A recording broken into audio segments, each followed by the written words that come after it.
ఇక్కడ ఒకటే సార్ జరుగుతుంది ఏంటంటే ఇంత ముందులాగా ఆఫీసర్స్ కూడా లేరు. ఇప్పుడు ఆఫీసర్స్ మీరు చెప్తున్నట్లుగా ఒక ఎవిడెన్స్ ఉందంటే కోర్టులో ప్రొడ్యూస్ చేయడం అంతవరకు ఇది మాట్లాడేవారు కాదు. కానీ మీరు అదే పక్క స్టేట్లో తీసుకోండి. చంద్రబాబు నాయుడు మీద అరెస్ట్ అయినప్పుడు అక్కడ సిఐడి చీఫ్ వెళ్ళి ఢిల్లీలో ప్రెస్ మీట్ పెడతాడు. ఇక్కడ సివి ఆనంద్ గారు వచ్చి ఈయన ప్రెస్ మీట్ పెడతారు. అసలు ఎందుకు మారుతుందో నాకు అర్థం కావట్లేదు. ఇది చేయకూడదు. అంటే గవర్నమెంట్ లో ఉన్న వాళ్ళని సంతృప్తి పరచడానికి ఎగ్జాక్ట్లీ అదే అంటే వాళ్ళ పోస్టులు కాపాడుకోవడానికి. ఇప్పుడు విష్ణుమూర్తి గారు ఉన్నారు. విష్ణుమూర్తి గారు కొంచెం ఉద్రేకంగా ఆవేశంగా సస్పెండ్ అయ్యారు కదా. కాదు ఆయన పక్కా తెలంగాణ వాది నాకు తెలుసు. ఎందుకంటే ఉద్యమ కాలంలో రోజు నాతో ఇంటరాక్ట్ అయ్యేవాడు, చాలా ఆవేశపడు, చాలా ఉద్యమ స్ఫూర్తి ఉన్నాడు. ఇక్కడ ఆయన ఇప్పుడు మాట్లాడడానికి ఏమైందంటే మళ్ళీ ఆంధ్ర తెలంగాణ ఎక్కడోడిరా, నీ ఆధార్ కార్డు ఎక్కడ ఉందిరా, ఇట్లా మాట్లాడడం అనేది నేను ఆయన మిత్రుడైనా కూడా సరైనది కాదు అని చెప్పదలుచుకున్నారు. అట్లా మాట్లాడకూడదు. ఎందుకంటే ఇప్పుడు మనమే అన్నాం కదా, ప్రాంతాలుగా వేరే అవుదాం, సోదరులుగా కలిసి ఉందాం అని చెప్పేసి అది మెయింటైన్ చేయాలి. అన్నదమ్ములుగా విడిపోయినా కూడా సేమ్ ఉందాం అన్నాం. అయితే ఇక్కడ ఇది మెయింటైన్ చేయాల్సిన అవసరం ఉంది. పోలీస్ కూడా ముఖ్యమంత్రిని సంతృప్తి పరచడానికే పోలీస్ ఓవర్ గా రియాక్ట్ అవుతుండనేది కనబడతా ఉంది. వాళ్ళు ఏం రాయదలుచుకుంటారో ఛార్జ్ షీట్ రాసేసేస్తే ఈ గొడవ ఉండదు. రెండోది సినిమా పెద్దలు కూడా రేవంత్ రెడ్డి గారికి వాళ్ళ పట్ల ఎందుకు ఒక రకమైన వ్యతిరేకత వచ్చిందో, ఈ గ్యాప్ పెంచుకుంటూ పోవడం అనేది స్టేట్కు మంచిది కాదు, అది ఇండస్ట్రీకి కూడా మంచిది కాదు, అది ప్రభుత్వానికి కూడా మంచిది కాదు. కాబట్టి దాన్ని ఆ గ్యాప్ తగ్గియాలంటే movie arts association, artist association వాళ్ళు ఉంటారు, వాళ్ళు ఇంటర్ఫియర్ కావాలి. ఇటు అల్లు అర్జున్ కూడా ఇంకా ఫర్దర్గా రియాక్టివ్గా మాట్లాడొద్దని చెప్పాల్సిన అవసరం ఉంది. ఈ రేవంత్ రెడ్డి గారిని కూడా కలిసి ఆ కోపతాపాలను ఉపశమనం కలిగించే విధంగా వాళ్ళు మాట్లాడాల్సిన అవసరం ఉంటుంది. ఇక్కడ ఇంటర్ఫియర్ కావాల్సిన ఆ ఇండస్ట్రీ పెద్దలు వాళ్ళు ఎందుకు రావట్లేదు అనేది. ఇంకోటి, గతంలో కొన్ని ఇన్సిడెంట్స్ జరిగినాయి. ఒక హీరో తన ఇంట్లో ఒక నిర్మాతను కాల్చినా కూడా ఆ కేసులో ఏమీ లేదు. సెక్యూరిటీదేమో తర్వాత ఇన్సిడెంట్. ఒక నేపాలి అతను మర్డర్ కాబడ్డాడు. మర్డర్ అని చెప్పి కేసు కూడా పెట్టారు. బట్ అక్కడ క్లీన్ గా బయటపడ్డాడు, క్లీన్ చిట్ తో. అంటే వాళ్ళ ఒక పెద్దలకు సంబంధించిన వాళ్ళకు ఒక న్యాయము, అల్లు అర్జున్కు ఒక న్యాయమా? ఎందుకు అంత ఓవర్గా ఇక్కడ రియాక్ట్ కావాల్సి వచ్చింది? ఇదే అప్పుడు ఆంధ్రప్రదేశ్ ఉమ్మడి ప్రభుత్వం ఉన్నది, ఇక్కడ ఎందుకు కాలేకపోయారు? అంటే ఇక్కడ ఏమవుతుందంటే చెప్పడానికే న్యాయం అనేది అందరికి సమానంగాని ఆచరణకు వచ్చేసరికి ఈ రాగద్వేషాలు వీటికి అతీతంగా ఎవరు కూడా పరిపాలన చేయడం లేదు. అది పేపర్ మీదనే ఉంటది.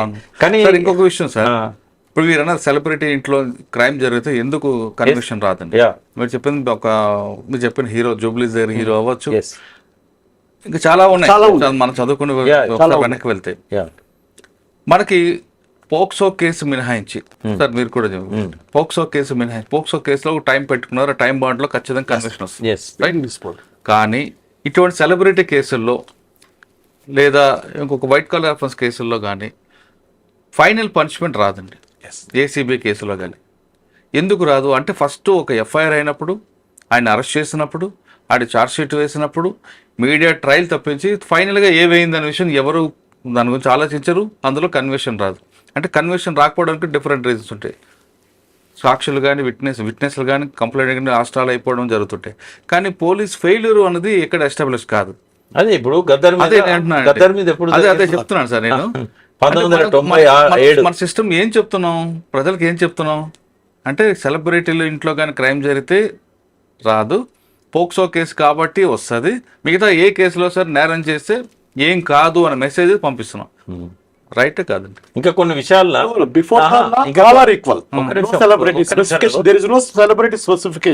కానీ ఎందుకంటే రాదండి. ఇంకా కొన్ని కోర్టు కూడా పోతలేవు. అరవింద్ కేసు ఎగ్జాంపుల్ దానికి మీరు అడిగేదానికి. For example straightly we are going to speak.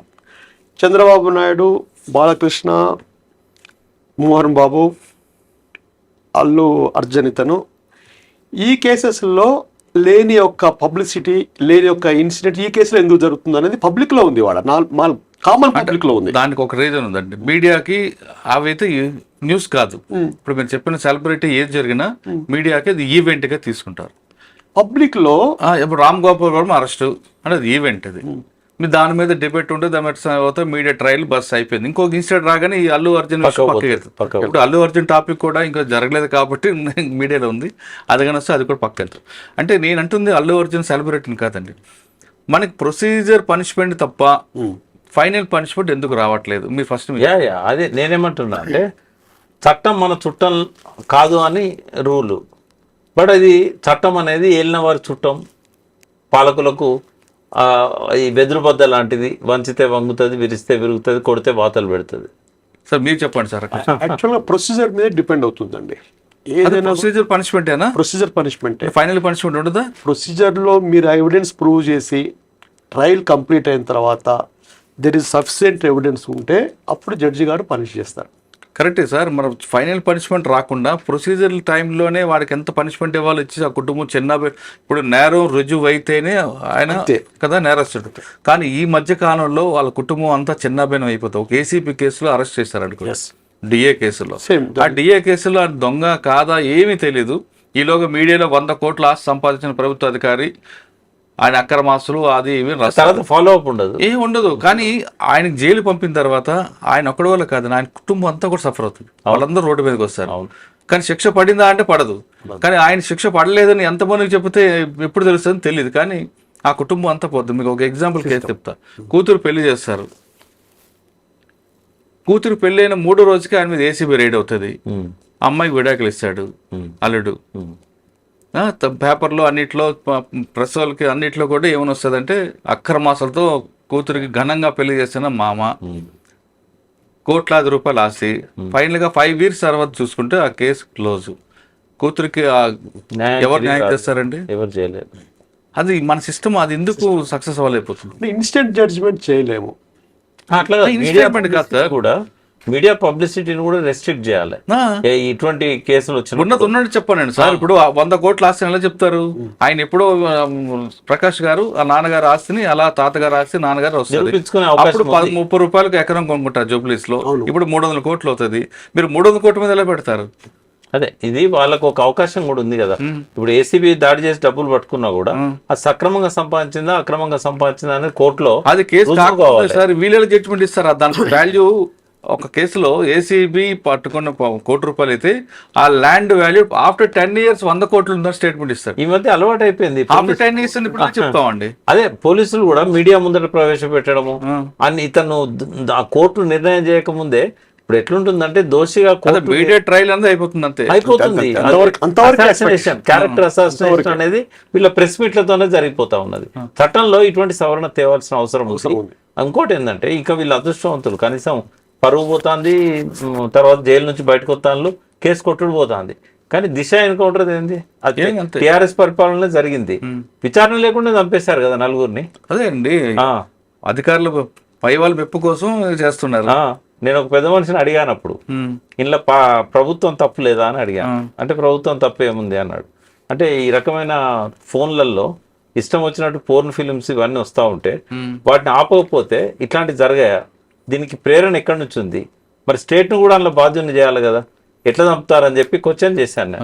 Sir final గా చెప్పండి, ఇప్పుడు గ్యాప్ వచ్చింది, ఈ గ్యాప్ కంట్రోల్ అవ్వాలంటే ఏం చేయాలి? నెంబర్ 1 అల్లు అర్జున్ కామ్గా ఉండాలా, లేదా స్టేట్ కామ్గా ఉండాలా? నెంబర్ 1. నెంబర్ 2 ఇప్పుడు బెనిఫిట్ షోలు ప్లస్ టికెట్ రేటు పెంచాం, ఇవ్వ పర్మిషన్ ఇవ్వని చాలా క్లియర్గా స్టేట్మెంట్ ఇచ్చారు. కోమటిరెడ్డి గారు ఇచ్చారు, రేవంత్ రెడ్డి గారు ఇచ్చారు.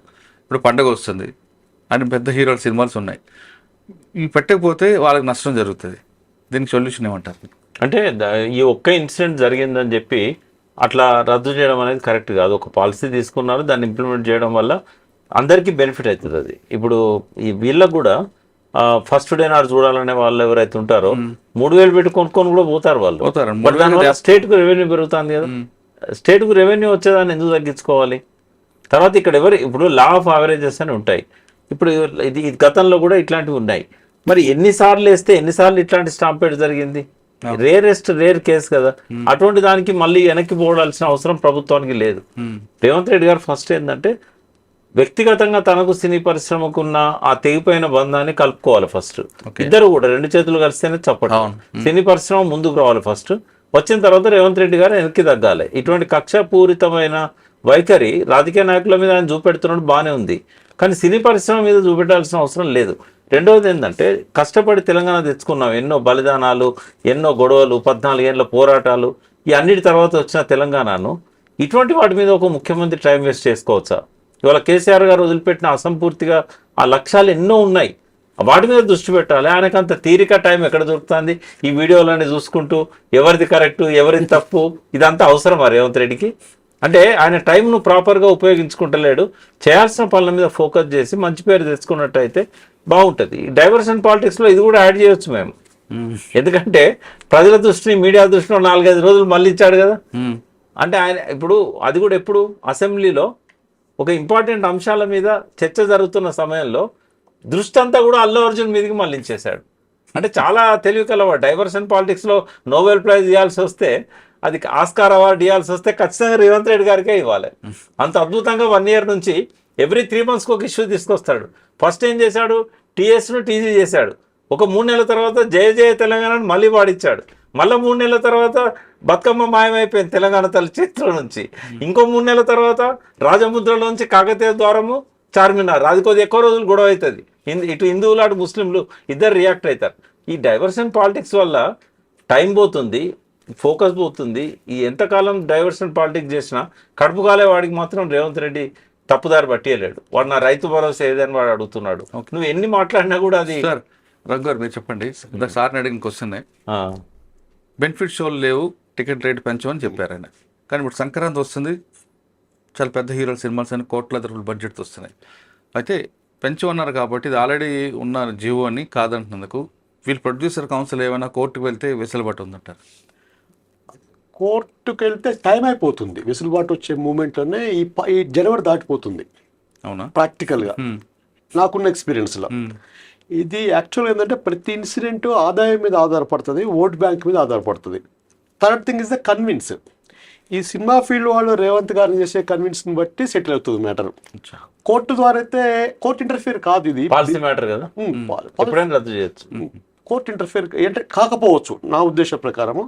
జనవరిలో ఏం జరుగుతుంది అనేది మళ్ళీ ఇంకొక స్టేట్మెంట్ ఇవ్వచ్చు, పోనీలే మేము ఎక్స్క్యూజ్ చేస్తున్నాం సినిమా ఫీల్డ్లో అని చెప్పేసి ఇదే సీఎం గారు ఏదైనా అనొచ్చు.